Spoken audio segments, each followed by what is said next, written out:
The Dwarf and the Cobbler's Sons by Mary Brecht Pulver. A long time ago, there lived in Friesland a poor cobbler and his 3 little boys, Franz, Friedrich, and Fritz. He was a very poor cobbler indeed. He had scarcely any shoes whatever to mend, and the times were very hard, and the winter bitter cold, with heavy snow upon the ground. In the cobbler's house were only the poorest sort of things, not in the least like the things you are used to. There was no bed like yours, with plenty of warm covering to snuggle into on the cold nights. The 3 boys slept together on a thin, cold bed of straw, and had for cover only a single blanket, as full of holes as a slice of Swiss cheese, and their clothes were hardly any better, so as you may imagine, they did a great deal of shivering.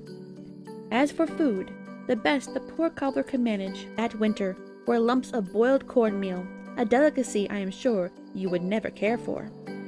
Now, as Christmas approached, the cobbler's 3 sons felt sad, for they feared the good Kris Kringle might miss them, which in those days sometimes happened. But on Christmas Eve, the cobbler got tidings of a bit of work to be done 20 miles away, where a fine lady had lost a button from her little silver dancing shoes. So he said to his boys, "My lads, I will leave you for tonight.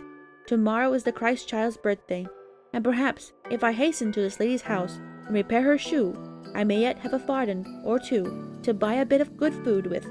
It is a long journey, and I will not return until morning, but lie you snug and close as you can under the blanket, and let no one enter in my absence, for the wolf prowls even at the poor man's door, and the cold winds may rush in and make you even colder."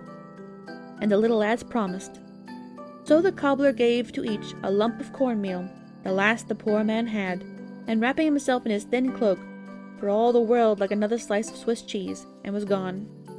The 3 boys huddled together in bed very quietly, nibbling their meal. They had little Fritz in the middle, and they tried hard to pretend they were warm and comfortable. But it was very cold, and they could hear the wind blow, and through their little window they could see the bright stars shining in the cold blue sky. Suddenly there came a brisk knock right on the outside the door. The boys were startled. "It must be the wolf that our father said waited outside," whispered Franz, but Friedrich called loudly, "Who is there?"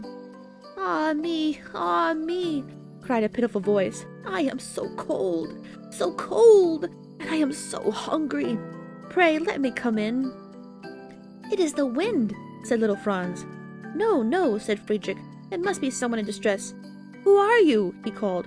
Ah me, shivered the voice. "So cold, so tired, so hungry. Pray let me in." "It is the wolf, perhaps trying to fool us," said Franz. "Oh no," said Friedrich. "Look out the window, Franz, quick, and see." Franz looked. In the corner of the window they could see the top of a peaked hat, such a hat as poor old men used to wear many years ago in Germany. "It cannot be the wolf," cried Franz. "A wolf never wears a hat." "It is someone who needs our aid," said Friedrich. "I am sure our father never meant us to deny shelter to the needy." And with that he rose and opened the door. Into the room sprang one of the dwarf people, a tiny old man, clad in scarlet, with twinkling eyes, apple cheeks, and a grey beard that reached nearly to his toes. "Hola!" he said. "At last you hear me and let me in. Why did you not open before?" "Our father forbade us to open the door, for fear of the wolf. I am sorry," faltered Friedrich. The dwarf only twinkled his eyes angrily. "Ha!" he cried. "A warm bed, and 3 great loafers in it. Make way, I pray, for I am cold and tired." And shoving aside Franz and Fritz with his elbows, he sprang into the warmest part of the bed, and rolled the blanket tightly about him. Little Fritz began to cry, but Friedrich hushed him, saying, "Patience, brother. I will wrap my coat about you. The old man is both tired and cold, and our father would wish us to share our bed." The dwarf then perceived the cornmeal in the children's hands, and snatched greedily at it, saying, "Come, selfish things, will you lie here and fill yourselves with good food before my very eyes?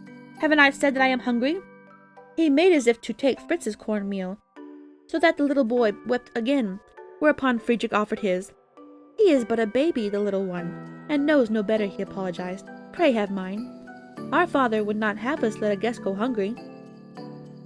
So the dwarf ate both Franz's and Friedrich's cornmeal, then rolled over to his side, complaining bitterly that they crowded him. and that he must have more room. Suddenly he sat up. "There is not room for so many," he said sharply. "One of you will have to get out.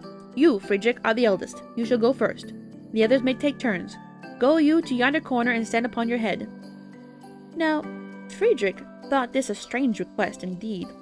It was bad enough to leave his bed without turning it upside down, but he was a polite little fellow, and just a little bit afraid, so he obeyed. Down on his hands he went, and up, up, up went his heels. Instantly there came a funny sound, pop, pop, pop, pop, thump, thump, thump, thump, tap, tap. When suddenly, and there, down upon the bare wooden floor, dropping from his pockets, came a perfect torrent of nuts and apples and oranges. Oh, every kind of nut you have ever heard of. Hickory nuts, walnuts, chestnuts, butternuts, peanuts, right down to the end of the list. Great handfuls of them, and apples by the dozen, fat and rosy, and oranges, great bounding golden fellows. You may be sure there was a shouting then, and a leaping to capture these fine treasures. "Hello!" cried the dwarf. "So that is what you have hidden from me, my fine lad. Let us see what rest you have. Franz, you next." Down on his hands went Franz, and up, up, up went his heels.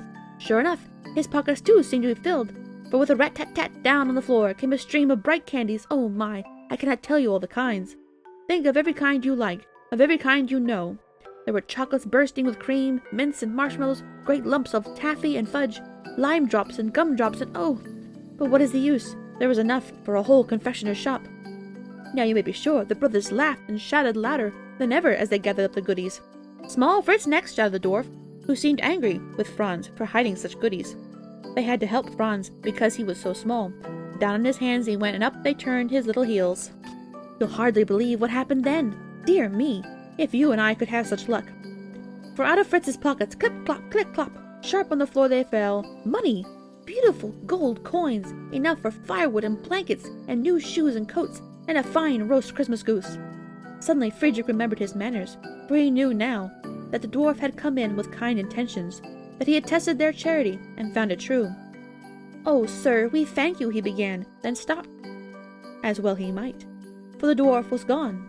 Not a sign of the little gray-bearded man in his scarlet clothes could be found, nor did they ever see him again. But a voice cried through the window from outside, "A happy Christmas to the cobbler and his 3 sons!" And that was all, except, of course, all the beautiful things to eat, and piles of golden coins which made their poor little room so bright. The end.